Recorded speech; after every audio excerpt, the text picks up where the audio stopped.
Welcome to episode 54, Storm Readiness. This is our New Year's Eve or New Year's episode for 2026, episode 54 of the Achieve Workplace Culture podcast, where we help you think about your workplace culture and find actionable ways to strengthen it and grow it. I'm here with my two co-hosts, Chris Downey and Wendy Loewen, as we wrap up the year and head into 2026. And we thought that for this particular episode, we should talk about how do you make sure your culture is strong enough to handle whatever life throws your way in the year to come. So, in a word, as you think about that, how are you two doing today? Enthusiastic. Aha. Present. I am curious about the year ahead and hopeful that there's many good things in the year. Yep. If you could start off this podcast, maybe each of us could do this, just help to set the stage. We have all been working as leaders for quite some time now. For what? A couple of decades for some of us, or for each of us probably, actually, and leading in different kinds of places and ways. My hunch is we've all been in a leadership position when things were going along, what we thought was great, and then a storm hit, something happened. Could you give one example of a storm that you faced as a leader? Could be a small storm or a big storm, just a couple sentences, and we can use those as a place to anchor this conversation today. Years ago, I was working in the school system, and the storm was they were going to completely revamp the curriculum, which is a major undertaking, and for any teacher involved in it is a little fear-inducing. So there was a lot of apprehension attached to it. And it was I was anxious as well. What does it mean for me? And my learning was, and out of it actually came a pretty enjoyable role and job, was to say, what's my contribution going to be, and to be present in that storm. Whatever it looked like, how are we going to navigate this? I have a role to play. Got a storm in mind? Well, I've got one that most people can relate to, COVID. COVID? What? Yeah, I know. Was that a thing? For me, where I was at the time, heading into the new year, things were great. We had just signed some of the biggest contracts we had ever signed, and we formally launched a business. At the beginning of the pandemic. The pandemic hadn't even started yet, and then everything changed. Oof. Right. So I know that's one that I know it's a bit cliche to say, but that is absolutely one that would be rough waters, as you absolutely say. Very rough. It's a big one. Yeah. And lots of learning. I thought about that one also. Yeah. But I also thought about the housing crisis back in 2008, 2009. Right. And being a part of an organization that was reeling from the economic impact of that and wondering what the future held economically, how that was going to impact the business. Right. So we've each been through that. And sometimes, there are big storms and there are small storms. There are the storms of, oh man, we've got a really unhappy staff member right now. And things are going sideways and we're not sure what to do. We just learned about it. We didn't know. But all of a sudden, there's this thing happening over here in this group of people that I'm supposed to be leading. I didn't even know, and it's terrible. That's a storm. Sure. Right? There's a budget cut. We didn't know that was coming. There's a new curriculum. So it doesn't have to be COVID, right? We face situations all the time as leaders that we weren't expecting when we walked into work that day. Right. And here's the big question for us, for our listeners, for ourselves. How do we build the container of our workplace so that it can hold itself together in rough water?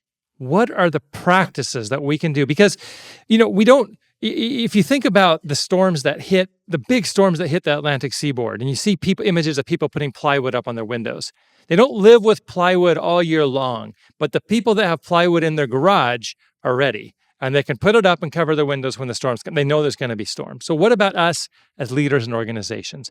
Curious if you can reflect back on your experience. What are some of the things that you wished you'd had in place or you did have in place and you were grateful for those?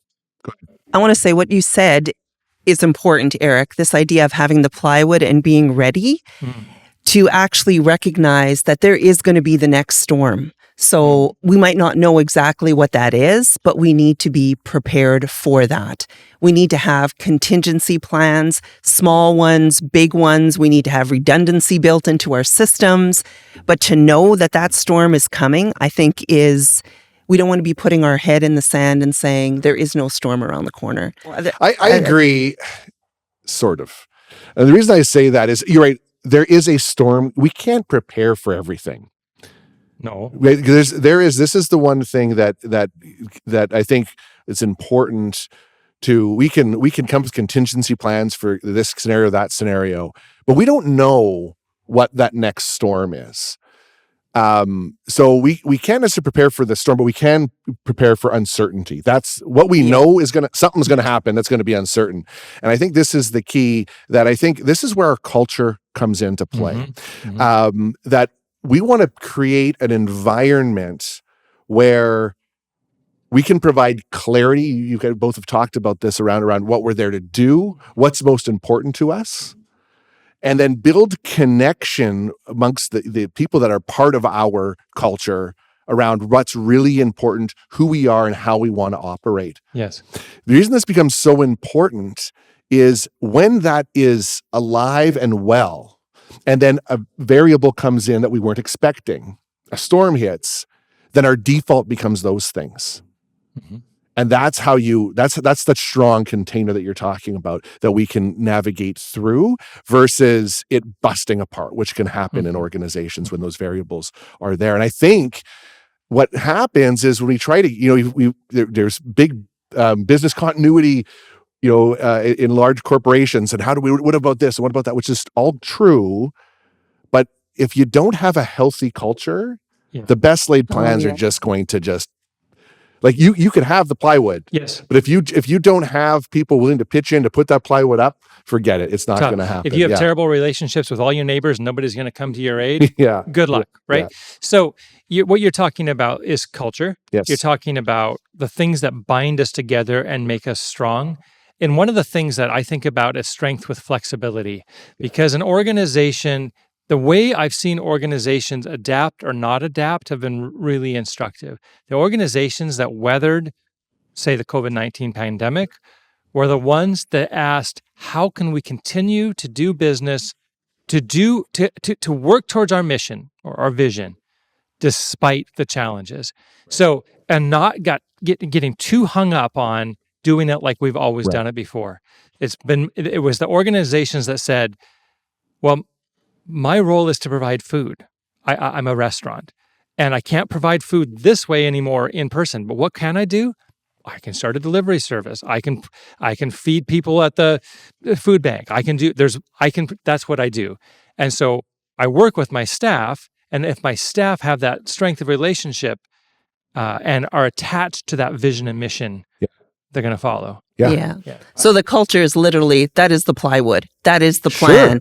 That is what you're working towards. And your mission is what constantly is what you're steering towards. You might have to, move a degree off, move another in a different direction, but you're always moving towards what your mission is. And what that can provide in a storm is clarity. Right. Given all of that stuff that's going on, like the sirens going on in the background. Scott, are we going to have to pause for that? Or is that relevant that the sirens are going off?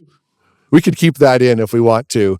But so when there is that variability that's going on, it's actually our mission or the thing we're there to do that actually provides us a bit of comfort. Right. And we saw through the pandemic, there was a lot of success stories organizationally when that was at play. Right.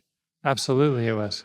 One of the things I want to add, though, I think when you think about navigating those rough waters, it's almost human nature to get into this panic situation where it's like, this is unprecedented. We've never seen this before. Well, we've never seen that before. We've seen things like this before. And I think one of the things that's really important from a leadership perspective is to actually remain calm. Yes. Right? In the face of these things. Because if we are just freaking out, well, that's definitely going to send a message. And again, even COVID-19, The world had faced challenges before. Absolutely. And so getting hung up on, well, this has never happened. This is unlike any other time. There have been times of confusion. There have been times when public health was at risk. Okay, we've been through this before. And I even remember, I think we should actually talk about this organization because it actually weathered quite well. I was on the outside at that time. And I do remember a communication, Eric, you were on it, just about kind of some of the rethinking the business to how do we respond to this. I do remember, I'm an optimist, I can't help this. I remember responding to you and the rest of the leadership group at the time where I just acknowledged, I said, you'll be okay. Achieve and CTRI have reinvented themselves before. Mm-hmm. You know, this is just a different piece. And when at the time as an outsider, that's what I saw. I saw reinvention, but it was rooted in knowing what your purpose was and how you wanted to be.